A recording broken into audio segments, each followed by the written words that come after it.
Today, my name is Noel Atkinson. I'm the course manager for the MBA Leadership, and this video we've created today is how to write your reflective essay.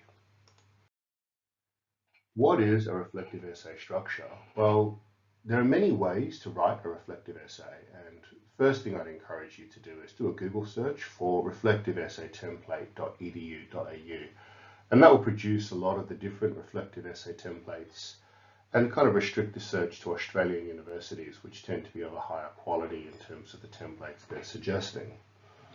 But a reflective essay has become more popular recently in higher education, and the purpose there is to really understand that has a student absorbed the lessons learned from the course material and applied it to their life. And an example would be, we all know of a manager who is a micromanager or someone who's terrible, and they just don't change. They attend course after course, and they turn the age of 65 still being a horrible manager. So what has happened where someone has learned all this theory, all these concepts, but not actually connected it to their life? And the same principle may apply to the crazy aunt or the crazy uncle who's been married 5 times, and his life just doesn't seem to improve no matter what happens. And the reason is these people aren't able to stop, to reflect, and to start to really question themselves and how they can improve. So this is the traditional essay structure. It contains an introduction, states why it's important, it gets our attention, it defines the problem, it lists multiple theories or ways of solving the problem, it lists the preferred way of solving it. So once you've got this list of choices, it picks one, it argues why the option is the best, and it comes forward with a conclusion. What it doesn't include is any sense of reflection upon myself or yourself. So how do you need to change as a leader? How do you need to change in your work practices? And have you really spent that time in deep reflection, kind of wondering about the change that you need to make to become a better professional? To give you an idea, an example of reflective writing, and this one comes from ANU, which I found on their website, which was really quite useful. In this one, students were asked, what key thing have you learned about corporate and social responsibility in the course? The example in the retelling is in lecture 1, we learned about shareholders and stakeholders. The lecturer said it is important for business to think about their stakeholders. Stakeholders are any group or individual who can affect or is affected by the achievement of the organization's objectives. This writing is descriptive, it's listing things, and to be honest, if we wanted to find out what was in the lecture, we could just access the lecture PowerPoints ourselves. So there really is no reflection upon what the student has sat through and how that applies to their life. So this would not pass as reflective writing. The second example is a little bit better.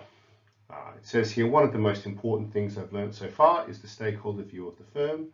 I was very interested to learn that Australia is more of a shareholder-orientated country, similar to the UK and US. I come from country X, and I believe that's also very shareholder orientated.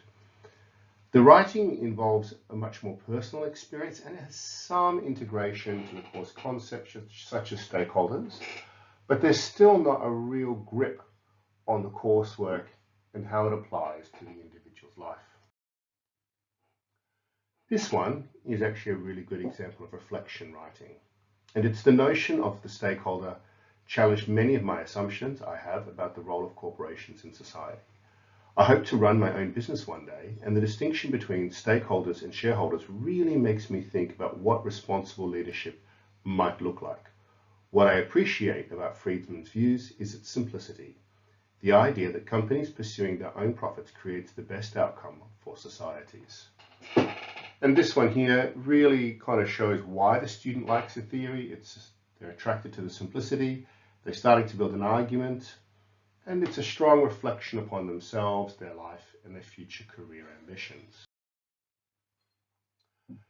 This is a suggested reflective essay structure that you may want to follow. As I said, there's multiple ways of writing a reflective essay. The first one is in the introduction. Introductions should make me care. Why am I reading this report? Emphasizing the importance of what the topic is and kind of build an overarching argument. And it might be that in my younger years, I was a more authoritarian leader. I would routinely find out the flaws of my staff underneath me, and I felt that being a good manager was about running a well-run ship that was tightly run. I argue that this viewpoint is limited because over time, I have discovered that there are other ways of leading, and a democratic leadership tends to bring out a different form within the staff, and democratic leadership tends to bring out a much more team cohesive approach. So you're already starting to build an argument, you're starting to build a bit of an introduction. You need to really define the problem or the situation that you found yourself in and then really that starts the whole setting for the essay. And then define the problem deeper. So you can talk about, maybe it might be that you have a lack of innovation or a team that's not bringing all their skill sets to the job, and how did that make you feel? So it might have made you feel frustrated as a manager that the staff underneath you weren't quite bringing their A game to their work. It might be that they're just doing what's required, but there's nothing more. You then evaluate the situation, whether it's good or bad. And it might be that you've decided this is really not a good situation. We're in danger of becoming overwhelmed by our competitors who are innovative and who do tap into that youthful idealism that other companies have, and your staff may have become drone-like because they're so used to an autocratic leader. And then we start to list multiple insights and theories and ways of solving the problem. And so that's when you really bring in multiple theories from the coursework. Although you're talking about your experience, you're talking about your experience benchmarked against the different theories. And you still use your experience and you use the theories to develop an overarching story of what the reflective essay is trying to argue or convince people of.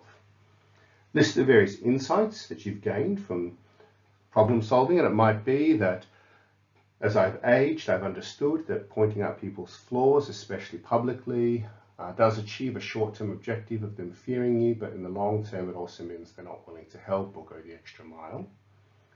And argue what you would do differently next time. And so you can say, based upon my past adherence of an autocratic theoretical model, I'm now embracing a more democratic leadership model, and this is more in line with the work of Jackson and Jackson or something, where you kind of argue what you would do different. Your conclusion summarizes your argument and ties it back to the introduction. So once you've finished the paper, go back to the introduction. What was your overarching story? Finish that in the conclusion. What was your overarching argument? Finish that in the conclusion. And that's a really good way to wrap it up. Before you upload it, make sure that your paper reads well, that you've got good segues between each of the points, so that when you start to read your paper, does it look professional? And all professionals actually, they review their reports and essays before publication. So what you would then do is run it through some software like Typely or Grammarly.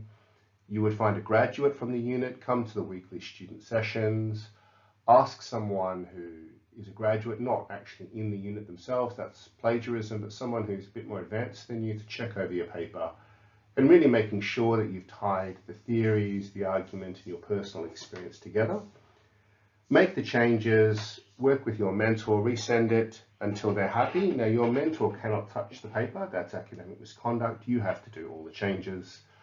And so just really work that paper and make it your own. I hope this is helpful. If you have any more questions, don't be afraid to come to the student sessions or to contact your course manager. With all essays, there finally comes a time when you do have to upload it. As much as we say, polish, improve, and finish, it's most advisable to give yourself a deadline, say Tuesday 5 p.m. Tuesday 4:30 p.m. Get ready and be confident you've done your best and upload the paper. So as much as we say do refine and make better, there does come a time when you actually have to submit the paper.